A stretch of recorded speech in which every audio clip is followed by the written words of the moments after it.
Kia ora koutou, welcome to Point of View. This is your monthly podcast talking about movies, television, streaming, everything that's coming up on those platforms in the future. Today I have the very special privilege of talking to Rebecca Tansley, who is the amazing filmmaker who has made some really, really wonderful music documentaries, New Zealand music documentaries, The Heart Dancers and Crossing Rachmaninoff, and now her new film, Tenor, Name Is Pati, about Pene Pati and Pati, the opera singers, also known as members of Sole Mio. We got Rebecca in the office to have a chat about this really, really lovely documentary film, so stay tuned for that. Tenor, My Name Is Pati is coming out on March 5th. It is a really, really wonderful film. We are so grateful to have Rebecca Tansley, the filmmaker behind the film, here in the office today. Thank you so much for coming in, and thank you for this amazing film as well. Kia ora, talofa. Thank you for having me. Kia ora. Okay, so I have so much to talk about with this film, but I think a great place to start is, you have a very strong kind of catalogue of films that you've made that all kind of centre around music in some way. You have The Heart Dancers, and you have Crossing Rachmaninoff, and now you have this one here. Why do you find yourself returning to telling stories of music in this format? Maybe I'm a frustrated musician. I don't really know. I've kind of fallen into this niche of working in the performing arts and making films about the performing arts. You mentioned the documentaries. I made a film of an opera called Simile also, and also then I filmed a second chamber opera, more as a drama. So there's something about it which appeals to me, the music. Maybe I'm not very musical. I cannot play an instrument. I cannot sing, alas. I wish I could. But there's something about, maybe I found my musical expression through my films. I mean, that's beautiful. I mean, it's a great kind of testament to the way that cinema works as an art form that supports other art forms, right? Yeah. And I guess because you've made these films in the past that deal with this, it might give you avenues to finding new inspiration with, for example, discovering the story of Pene Pati. And do you find that? Do you find that you kind of constantly finding new stories to tell in this world? Yeah, I guess the reason why the reason I'm drawn to these stories is that through music and the arts, you can explore human stories. So they're not just stories about artists. It's not a biopic, No. It's a story. It's a very human, accessible, identifiable story. I was really proud that when the trailer was made for the film by a great trailer house in the UK, and the director who cut the trailer for us did a great job. And he's Malay Chinese, grew up in London, and he said, "This is my story. Like, I can identify with this story." So it's, while Pene's now and Amitai are both like doing really well in the opera circles, it's actually their story of really rising up against adversity and crossing cultural barriers in a way. So, and I think that's a human story, That's not just the profile of artists. And you have these incredible humans at the centre, Pene and Amitai, who are just, they're just so magnetic and so powerful on screen. What was the process of approaching them, and how do you get them to come out of their shell in the way that they do on screen? I think that's down to relationship building, obviously. And they are magnetic, like they're a gift. The whole family, the whole Pati family, they're like a gift. They were so trusting. I like to think I earned that trust by building a relationship with them from sort of 2023, beginning of 2023 onwards. But so it comes down to the relationship that you build, the trust that they place in you, and the sensitivities, I guess, as a filmmaker, that you just you can't really place your finger on how you do it. It's just an instinctual thing. Yeah.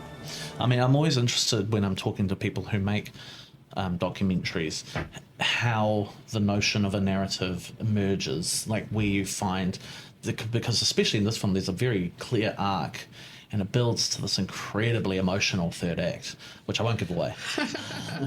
But it's very powerful. And so, is it a natural thing where you see it coming into shape as you're filming it, or is there some sort of clever kind of how we're going to turn this into a story as opposed to just a document of someone's experience? I guess you do a lot of that thinking before you start filming, and some of the processes involved in raising the finance to make the film force you to think about how you're going to do that. But at the same time, we all know with documentary, what you set out to make and then what you actually make can be two different things. Yes. I think in this case, I knew the story.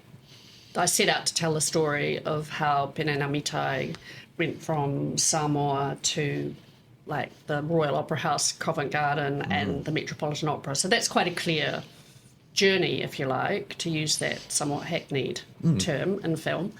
But the structure, with like how to tell that story structurally when there's so much that happened, and the whole Sole Mio adventure could probably be a film in itself. Absolutely. So fitting that in and telling it structurally and coming back and forth in time was the thing that we figured out in the edit suite. So that took some doing, but I think part of that is instinct. Obviously, you have the scaffolding of story structure, the 3-act structure and all of those sorts of things, but then really figuring out putting that into a linear form, putting that story into a linear form and hitting those beats is just like, that's a puzzle, as we were talking about earlier. Absolutely. It's a massive puzzle. It's a huge puzzle that can probably drive you a little bit insane sometimes. But literally.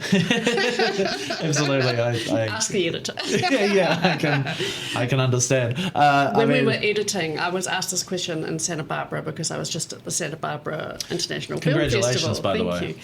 And I was asked about the editing, like how do you figure out how you're going to edit that? And I said, well, there's kind of like two answers to that question. One of them is a lot of it's just instinctual, but the other is that there was a massive wall in the edit suite and it was covered literally in like post-it notes, and I literally like cut out little arrows so I could do connections and directions. And so it looked like a wall out of a CSI kind of movie, like detective thing or something. It was like, all that, So it was kind of like inside of my brain had been splattered all on the wall. So that's kind of like the two answers to that question. I hope you got a document of that somewhere. Well, I do have photos, but I'm not sure if I'm wanting to share them. Not to share, just as like a memory piece. I mean, the film also incorporates so much wonderful, you mentioned Sole Mio, but there's so much wonderful archival footage and footage from their childhood and that kind of thing. You mentioned you started this in 2023, so has a lot of this time been accumulating, researching, finding those things, or were they on hand from the start? Well, that was one of the blessings that the film had, which was that Torres, the elder sister, had documented, had filmed the family really from a very young age, basically from the dawn of Handycam or something. So we had this wealth of beautiful archive. I mean, I could literally have made a 100-hour film with it. So choosing which moments to use were tricky, challenging. So that's one of the real things we were lucky with, is that we had this earlier footage. If you're trying to tell a life story, and you don't have archive, that's tricky. But we fortunately have this gold treasure. Yeah, fantastic. Yeah. I mean, because one of the really great stylistic elements of this film is Pene and Pati watching themselves. Yeah. And a lot of the time they're like, I've never seen this footage. I didn't know this footage existed. It's such an interesting stylistic choice. Where did it come from? I'd like to say I thought of it myself, but I had seen it used in a documentary. I actually saw it used in the Beacon documentary. Oh, okay, that was on Netflix. Yeah, nice. But I thought that's great. I would really like to use that because my intention had been to get the brothers to talk to watch themselves singing and in the past and get them to talk about like what they were thinking about, perhaps what goes through their minds when they're doing that, because what they do is actually incredibly skilled, Yes. but they make it look so simple. But actually the way it ended up working, they actually just were responding to what they were watching, which was actually better because you can see the emotion on their faces. So it actually became more of an emotional element in the film. Yes, absolutely. Rather than an informational, which is, of course, emotion trumps information every time. Absolutely, and 100%. It reveals so much interesting, because it's not just, there's a way in which a film like this could be hagiography, where it's just like, look at these amazing people doing these amazing things, Yeah. but there's some interesting tensions in there between the brothers, between the rest of the family, between Pene and his wife, and etc. And I feel like that use of that device is a way in which you got in there. I'm assuming that was something that you were like, we need to include in this film as much as possible. What do you mean? The introduction of the tensions, Yeah, the fact that it's not just a happy story of just overcoming all beer and skittles. Yeah, absolutely. Well, I think that partly speaks to the fact that it's a human story. Yes, yeah. And a story with which I'm hoping just about anyone can identify, because everyone has a family, right? So, and nobody's family is perfect. Yeah. And so I think in that way, I think that the family were very generous in enabling us to explore that a little bit. Yeah. But also, I think it makes them real. Yeah, I mean, Amatai is a fascinating figure in the story, because obviously he is an incredibly talented person who's a little bit behind in his journey as opposed to Pene, and that adds this kind of interesting kind of dynamic. Am I always going to be compared to him, etc., etc.? Yeah. And I just think it was such a valuable. And again, people can relate to that, right? How many people grow up with a super talented sibling, Yes. older sibling, in this case, and you sort of that's a hard act to follow, whether it's something you're trying to emulate or whether you're trying to forge your own path. It's kind of like the Williams sisters, almost. Yeah. It's a very similar dynamic. I know we've got to wrap up, but I just before we do, I just wanted to talk about being in the room for some of these performances, particularly those performances at the end, which I won't give away. That must have been an incredible experience for you guys as well. That was like pinch myself moment. Yeah. I can't believe I'm standing in the wings of the Metropolitan Opera while there's a performance going on, or Paris Opera, or it was pretty incredible. But Amazing. I did a lot of work to get there. Yes, I can imagine. Oh, yeah, absolutely. Yeah, it was a lot of discussion and negotiation. Yeah. Oh, there's so much more I want to ask. But tell us about how we can see this film, what screenings you've got coming up. I know it's coming out March 5th. I hear that Pene might be in town. Yeah, Pene's coming to town. I don't think he's back in... Well, he came back for filming when we were in 2024, but he hasn't been back properly for many years. So he's hitting the ground running, and we have premieres in Otatahi Christchurch on the 4th of March, Wellington on the 5th of March, Hamilton Q&A. People can come along and see us on the 6th of March, and then a big community screening at Sylvia Park on the 7th of March. So, yeah, lots of opportunities to come along and Fantastic. see that dynamism in action. And that first weekend is always so important for a film like this, Yeah, so it really hopefully is. people get along and watch it. Yeah, please do. Yeah. It's a fantastic film, I can vouch for that. It's a very emotional film. I got a bit misty towards the end, which is a great. That's it's a what we great want to sign, hear. isn't it? Yeah. Yeah. Rebecca Tansley, thank you so much for being here with us today, and congratulations again on this wonderful film. Thank you. Thanks for having me. Thank you.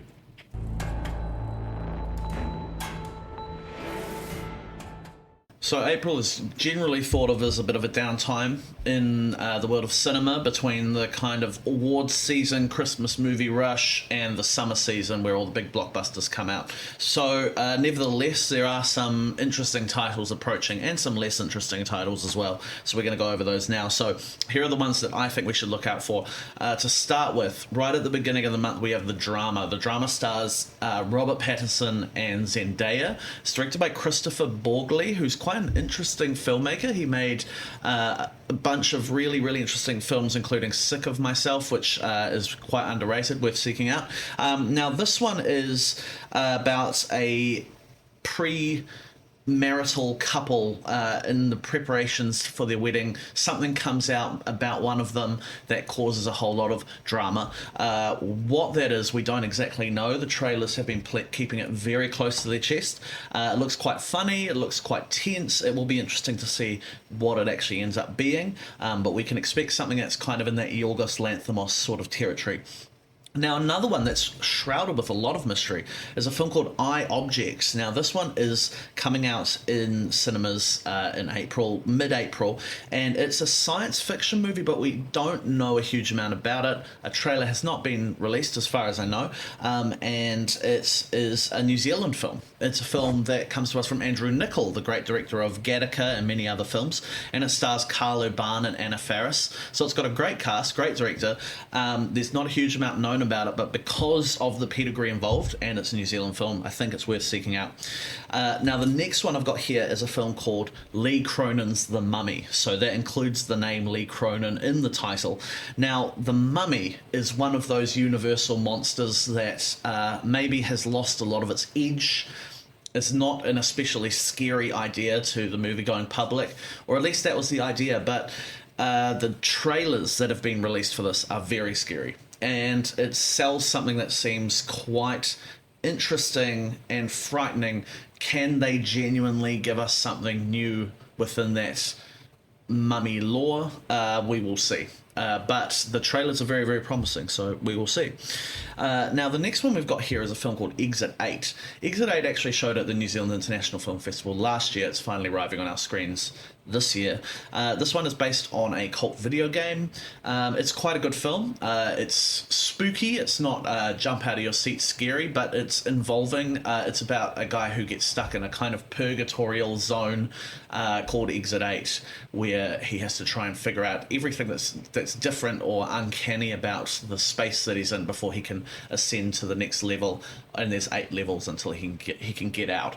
It's quite an interesting little film. It's one that is imperfect, but there's a really strong visual sensibility there. If you didn't catch it at the film festival, I recommend you check it out. The next one I've got here is one that I am very, very suspicious of, one that I'm not really feeling. Now, this is the biopic of Michael Jackson called Michael.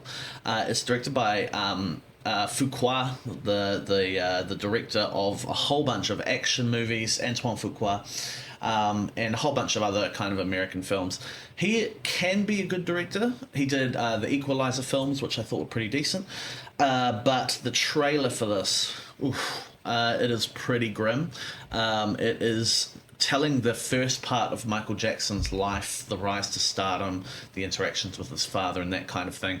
It looks like every single cheesy biopic kind of term and cliche that you can imagine all packed into one film, forgetting the fact that it's about Michael Jackson, whose legacy is a lot more complicated than that, particularly considering everything that has happened this year especially. It is a film that you watch the trailer and it kind of boggles the mind how badly they have read the room, especially because, well, not especially because, but including the fact that the biopic seems to have really run its course. We have reached the end of the need for these kinds of superhero style biopics about musical stars, or have we? I assume this movie is going to make a huge amount of money, so we will see, but that one I'm feeling very dubious about. There's another New Zealand film I wanted to talk about called Sergeant Hane. This one had a trailer come out recently. It's by a filmmaker named Te Arapakahi. It's a documentary talking about Sergeant Hane, who was a part of the 28th Māori Battalion. Looks promising. That's a very, very interesting part of New Zealand history. So we'll be keeping an eye out for that. Right at the end of the month, we also have a film called The Devil Wears Prada 2. Now, this is the much-awaited sequel to the hit classic The Devil Wears Prada. The core cast, Meryl Streep, Anne Hathaway, Emily Blunt and Stanley Tucci are all coming back. The trailers left a lot to be desired, to be honest. a lot of the style, the glitz, the glamour was on the screen, but you didn't feel it coming off the screen. And it doesn't feel like it has the same juice as that original. Will we be proven wrong? Hopefully, we will see right at the end of this month.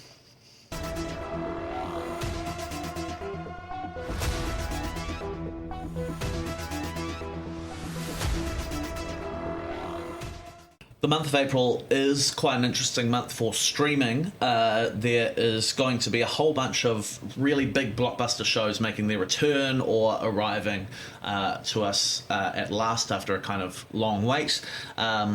Some really, really big names in here. To start with, we have the return of the successful show Your Friends and Neighbours. That one starred John Hamm. That one has become kind of a underground sensation. There's a very, very famous clip that's become a bit of a meme of John Hamm really feeling himself in a nightclub. So that will be interesting to see how that returns. Now, there's a TV show called Star Wars Maul Shadow Lord. So this is an animated spin-off about Darth Maul. Did you know Darth Maul survived Episode 1, The Phantom Menace? I didn't, but apparently he did. And so this is a show about the years after the Clone Wars from the perspective of that classic villain. Now, one of the big shows that we're going to be keeping an eye on is The Boys, which is returning for its 5th and final season. This show has two Kiwis in lead roles, Anthony Starr and Carl Urban. It is this kind of grim, gritty, quite hit or miss series about a world where superheroes... It's kind of like a really dark, really adult The Incredibles, where superheroes exist among us. Another thing that you could probably compare it to is Watchmen. It's not nearly on that level, but it is quite an enjoyable show when it really wants to be. It will be interesting to see how they wrap things up now that the character of Homelander has basically taken over the world. Now, there's a spin-off of The Handmaid's Tale arriving called The Testaments. This is based on a Margaret Atwood book, as The Handmaid's Tale was, and it stars Chase Infinity, fresh off One Battle After Another. Very, very promising new-coming talent, so it will be interesting to see how she does headlining a show like this, and what that kind of means for the future of her career. That, to me, is the thing that is the most interesting thing about the spin-off series. The Handmaid's Tale kind of had a bit of a sharp downturn towards the end of its series, so we'll be seeing if this one can kind of breathe new life into it in the same way that, say, A Knight of the Seven Kingdoms has with the Game of Thrones sort of series canon. So we'll see if that works. Now, later in the month, we have the arrival of Euphoria. This one is going to be the most discussed show of the year. I can already tell a massive cast of people who, at the beginning of Euphoria, were nobodies, now some of the biggest stars in Hollywood. Zendaya, Sydney Sweeney, and all the rest of them are back. It is going to be a really, really big series. It was shot on VistaVision for some reason. It is going to probably be much the same as what has come before, that kind of very, very lurid, very well shot high school drama. Of course, they're not in high school anymore, but I feel like it's going to be a lot of that kind of thing. Is it going to be better than The Idol, which is what the creators of Euphoria went and did after that? We can only hope. We will see. The next one we've got here is Margot's Got Money Troubles. This one has been kind of on the boil for a while. It stars newly minted Oscar nominee Elle Fanning, who's very good, as a woman who is in kind of financial desperation and turns to webcamming. It's going to be interesting to see, again, how she handles the series. I believe this is one of her first kind of series roles, so it'll be interesting to see how she does there. Now, we also have the return of a very, very hit show from a couple years back now, Beef. Beef season 2 is arriving, and this one is doesn't have the same stars as the first one. It actually has a really, really famous quartet of actors right at the top: Kaylee Spaney, Charles Melton, who was great in May December, Oscar Isaac, and Carey Mulligan. So between the four of them, it's a really starry cast, and they play a couple who basically have beef and go to war with each other. So it's going to be interesting to see whether the magic of that first season can be repeated for a second season.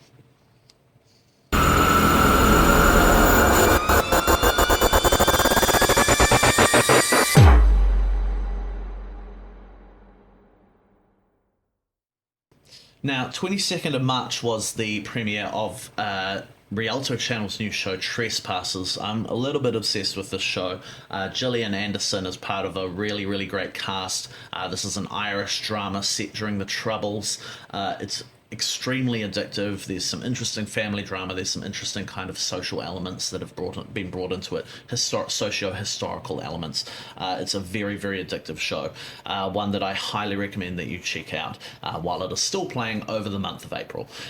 So that one is also one to watch out for. That is all that we have time for today. Thank you so much for joining us for another episode of Point of View. My name is Tom Augustine. We'll see you next month for more news and what's coming up in the cinemas and on streaming. Ka kite.